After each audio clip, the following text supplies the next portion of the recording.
What happened? What happened to my Lakers? They're the worst team in basketball, Reg. Happy New Year, Theodore, as well as to my Danettes. Merry Kwanzaa, Happy Hanukkah. Can I ask you a question? Because before I answer your Lakers question, I value your opinion as well as my Danettes. You guys are worldly people, well-educated men. When is it appropriate to stop saying Happy New Year to people and Happy Holidays? You mean what day? Yes. Oh, okay. Because I find myself continuing to say Happy New Year to people, but it's January 3rd. Now is there a cutoff date? Now, we had a rule a couple of years ago, didn't we, Paulie? Yes. We are saying the absolute max, you must stop before the second Monday in January. Once the second work week starts, there's no more Happy New Year, even if you haven't seen the person at all. It's the second Monday in January. No more Happy New Year. Okay. It's a follow-up question. When do I take down the tree? I'm leaving mine up as long as possible. Why? Because Christmas isn't a day, Reg. It's a spirit. Oh, my God. I just got chills. I just got chills. Oh, Lord. So the Holy Ghost just touched me here in Malibu. Who has the best Christmas decorations in Malibu? Any celebrities got a really, kick-ass holiday decorations? Not really, no. You got to go elsewhere. You got to leave Malibu. Really? Sorry, yeah. That's a bummer. Man, you're really leaving your tree up until all year? Really? Not all year. I'm going to guess by next week, the end of next week, I'll probably take it down. Okay. I'm just trying to get this all down. Okay. Happy holidays. Over by next Monday. Tree comes down shortly thereafter. Got it. Okay, the Lakers. Well, wait a minute. I got to ask you. Wait a minute. Hold on. They stink. Wait, I got to ask you this. Mariah Carey. Poor Mariah. Me and Mariah go back like babies so past the fire. Here's the thing. We know she is notorious for not going to sound check, correct? Yes, that is true. And isn't that one of the most important things for an artist? If you want to make sure you are on point, if you want to make sure your material sounds like the way you sing it and the way you want people to hear it, you would think sound check would be very important. Now, again, you and I are not privy. We don't know if she did sound check or not. She did not. By history. She did not. We're going by the history of Mariah Carey. So there's only one person to blame here, and it's not Dick Clark or whoever that she said tried to set them up. Yeah. Okay. Yeah. Ryan Seacrest did not try to set her up. Come on. Yeah. I like how she said they sabotaged her, but then they tried to help her by shooting the audience so they wouldn't shoot her when they tried to shoot everyone else. No. The backup dancers, the little elves in the audience. They tried to shoot everyone, and Mariah just could not leave herself off the mic. And how do you forget your song? Seriously. Now you never hum along. You never dated her, right?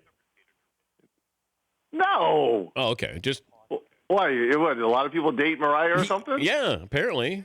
Oh no. There was I guess I didn't get the memo. There was a pause there, though, when I said, "Did you date?" Because that was a ridiculous question. That's why there was a pause. That's why there was a pause there. Okay, what's wrong with my Lakers, by the way? Youth. You know, we talked about this a month and a half ago when you were so high on them. Really, 2 months ago. Yeah. You're going to get what you get. Certain games, they're going to play like gangbusters. Everyone's all clicked in, and they're playing well, and then they're going to show their age. Month of December, 2-14, the worst month ever for a Laker team. So they showed their age.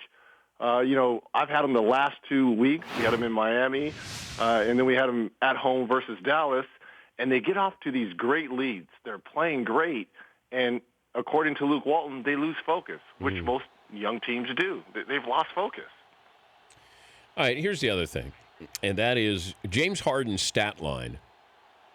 I think it might be, is it the second greatest stat line in NBA history aside from Wilt putting up 100? I believe behind Wilt, or it's similar to what Wilt did, 40, 50 years ago. Let me just say this. and this shows you how funny and cynical the NBA is. James Harden, this is the same guy that averaged, 28, 29 points and 6 and 6 a year ago and was left off all 3 All-NBA teams. Mm-hmm. This is the same James Harden just the year before that was runner-up to the MVP behind Steph. And now he's back to having an MVP career year and, a 50-plus triple-double. And now he's right into the discussion with MVP with Westbrook.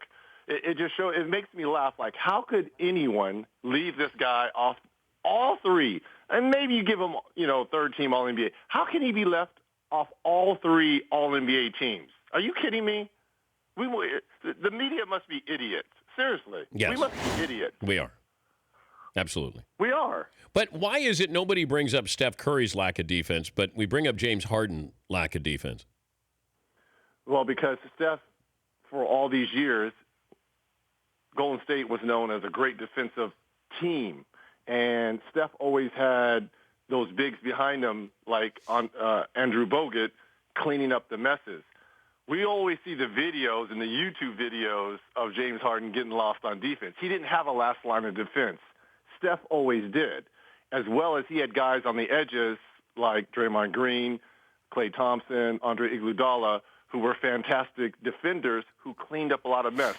Steph isn't great, but he also isn't bad. The same with James Harden. James Harden isn't a terrible defender, but he doesn't have a last line of defense like Steph always had.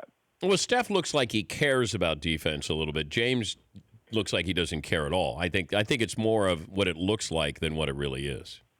And also, let's say this too. Just last year, Steph led the league in steals. Now, he was afforded the luxury of being able to gamble because of that last line of defense. If you look at his steal numbers this year, because they're a much smaller team, he doesn't have that luxury. So that's why his steals are down this year.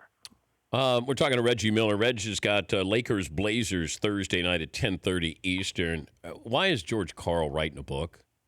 Oh, man. I don't know. It's gotten to the point where it's really sad.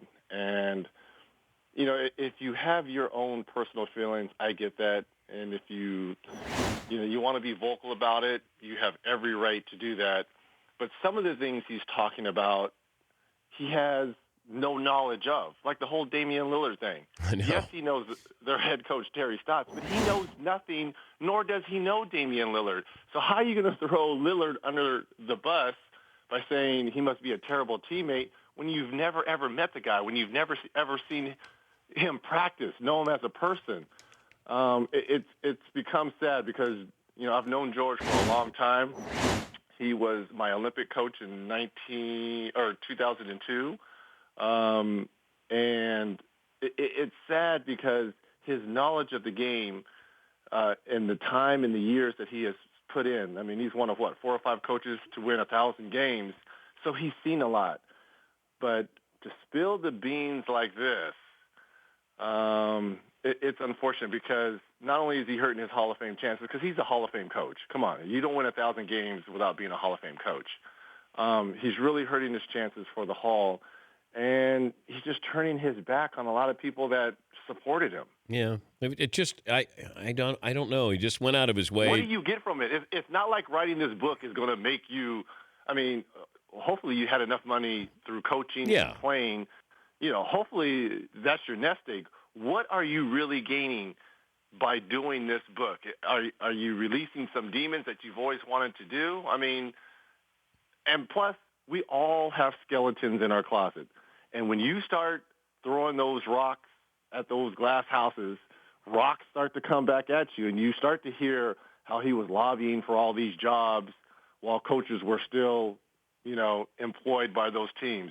Your dirty laundry starts to come up now, and now you've got to look at yourself in the mirror. So the things that you didn't like and that you're mentioning by players not practicing hard and, showboating and only caring about money and fame, well, now they're starting to kind of look at you a little bit as well. It's almost like he wants to let people know how tough his job was, that he was able to get these results, but look at what I had to put up with. It's the only thing I can think of. What? All our jobs were tough as well. I mean, you go to the grave with your secrets. If that's how you really feel about Carmelo, if that's how you really feel about Kenyon Martin, J.R. Smith, Lillard, take it to the grave with you. Take it. I mean, all these people that supported you throughout your cancer, I mean, it makes people like scratch their head like, where is this really coming from? Because he's really a good guy. If you got to know George Karl, he really is a good guy. Does he shoot from the hip at times? Yes. But that's behind closed doors. To write a book about it and just to bring all this up, I mean, a lot of these things need to be handled behind closed doors. It really does. And I like George Karl. I do. Reg is calling Lakers Blazers Thursday night. Oh, I'm excited. I'm going to make it. It is going to be a great. Hopefully, Lillard is back. C.J. McCollum coming off a career-high 43. The game is going to be on point. People, exclusively, NBA on TNT. Check it out. The Lakers are back.